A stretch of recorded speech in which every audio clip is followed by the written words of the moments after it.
Ja volim Novi Beograd zato što već godinama stanem u njemu, provodim svaki dan boraveći, spavam na Novom Beogradu, radim na Novom Beogradu,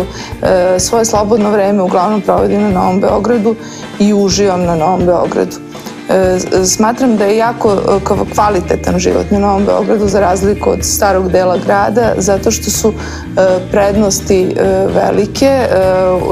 One se ne ogledaju samo u kvalitetu života, odnosno u smislu okruženja, stambenog prostora, kvaliteta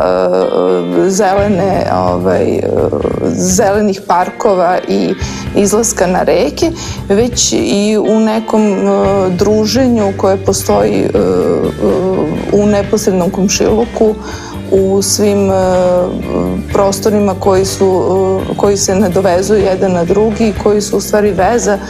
Novog Beograda sa okruženjem. Ono što je poseban čar, a to je da su ljudi prilično šokirani da taj koncept koji je postojao, modernistički koncept, na neki način utopistički po svom ideološkom shvatanju, radi, kako bi se žargonski reklo, do dana danas. Ono što je, kažemo, glavna ideja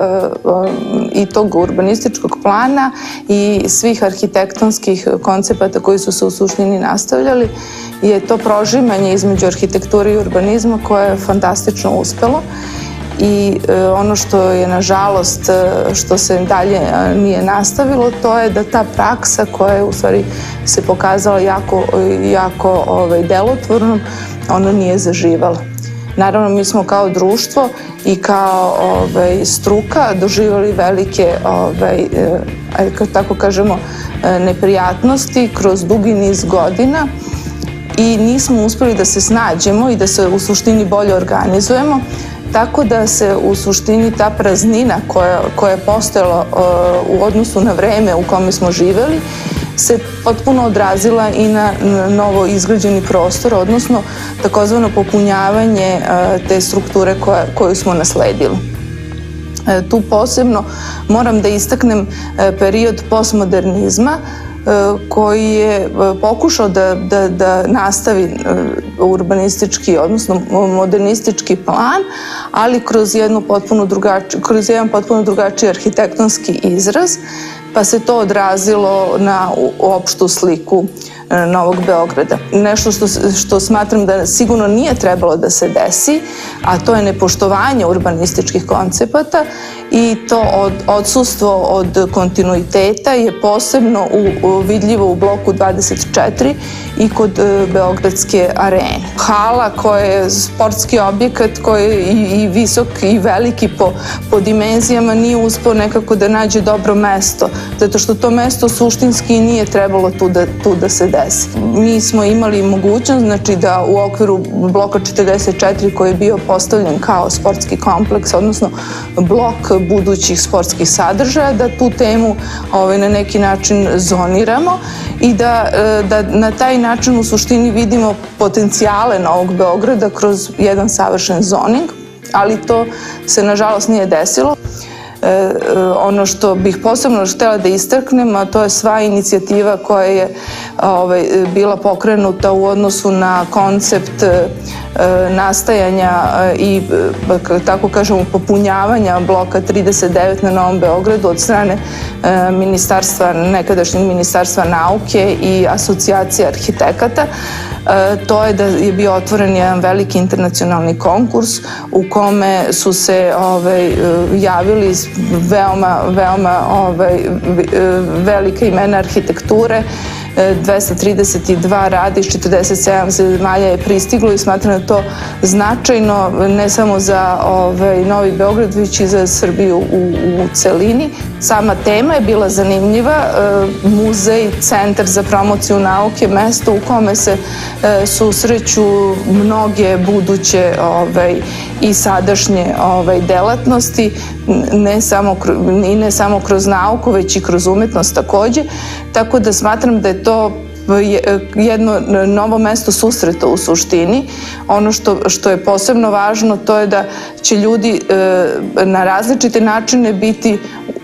suštinski provocirani da vreme provode na otvorenom, da vreme provode angažovani oko nekih značajnih tema. To je potpuno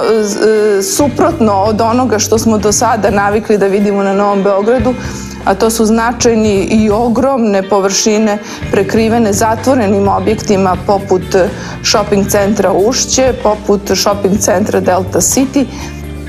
Svuda u svetu se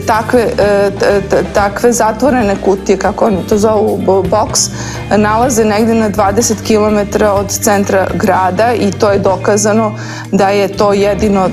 normalno, zato što je njima potreban strašno veliki prostor za parkiranje, za saobraćaj, za manipulaciju, za utovar i istovar kamiona i to su ogromne hale u suštini. Tako da mi smo potrošili na neki način velike kredite što se tiče prostora na Novom Beogradu, ponajviše tu mislim na shopping centru Ušće, to je i ne samo da pripada najužoj zoni po svom položaju, po svojoj lokaciji, već taj deo grada direktno se naslanja na Stari Beograd. I ima tu tendenciju i širenja prema reci i dodira sa Muzejom savremene umetnosti, sa nekim najznačajnijim delovima Novog Beograda koji su u suštini njegova najveća vrednost danas. Tako da vikendom je strašna slika kada prolazite tim delom grada i kada pogledate kolone autobusa koje stoje čekajući na svoj neki red da bi ušli u shopping centar, jer to je nešto što Beograd trenutno nudi svom okruženju. Beograd kao prestonica naše zemlje u 21. veku treba da ponudi jedan istinski sadržaj koji treba istinski da zaokupira porodicu, decu, studente i sve turiste koji prolaze ovuda i da ih animira u smislu nekih novih tendencija, nekih novih i nekih zanimljivih kreacija koje će im pomoći da svoje slobodno vreme provedu na najbolji način. Objekat Centra za promociju nauke je nazvan žargonski svemirski brod, onda oblak nad Novim Beogradom i suštinski je meni drago da je on dobio nadimak zato što se to takođe naslanja na sve druge nadimke koje imamo po Beogradu. Čak sam čula da i objekti u Starom Beogradu sada počinju da dobijaju nadimke, tako da u Starom Beogradu se kopiraju ideje iz Novog Beograda, to mi se baš sviđa. I smatram da taj oblak koji je, ajde kažemo tako, sleteo je suštinski i stvarno bio pravi odgovor. Kada uporedite u odnosu na sve ostale radove, taj rad je bio izuzetan. Nije bio jedinstven u svojoj ideji u tom smislu da je odmaknut od tla i da prvi nivo informacije i nekih osnovnih sadržaja se nalazi na plus 16 metara od nivoa prizemlja, ali je sa druge strane bio potpuno specifičan sa jedne strane u svom odgovoru prema tom urbanističkom konceptu Novog Beograda, zato što je dozvolio da tim uzdizanjem od tla, kao što je i Le Corbusier nekada postavio celu tu temu,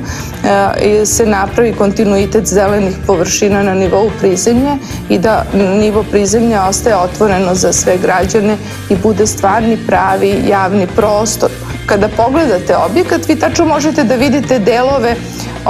budućih sadržaja, kao što je, na primjer, planetarijum, pa vidite veliku kupolu, kao što je konferencijska sala, nju potpuno vidite u 3 dimenzije, kako nekako onako, opet i ona na neki način lebdi na tom krovu, a sa druge strane, u odnosu na te zatvorene delove imate otvorene delove, kao što je ta ogromna velika terasa koja se nalazi na krovu, na nivou na kome su restoran, naučni klub i svi ostali sadržaji. Smatram da je to posebno mesto koje će skupljati ne samo veliki broj turista koji će doći da vide šta je to fantastično, fenomenalno i potpuno čudastveno napravljeno u Beogradu. I sa jedne strane, a sa druge strane sami stanovnici Novog Beograda i okoline koji će tu moći da provode svoje slobodno vreme.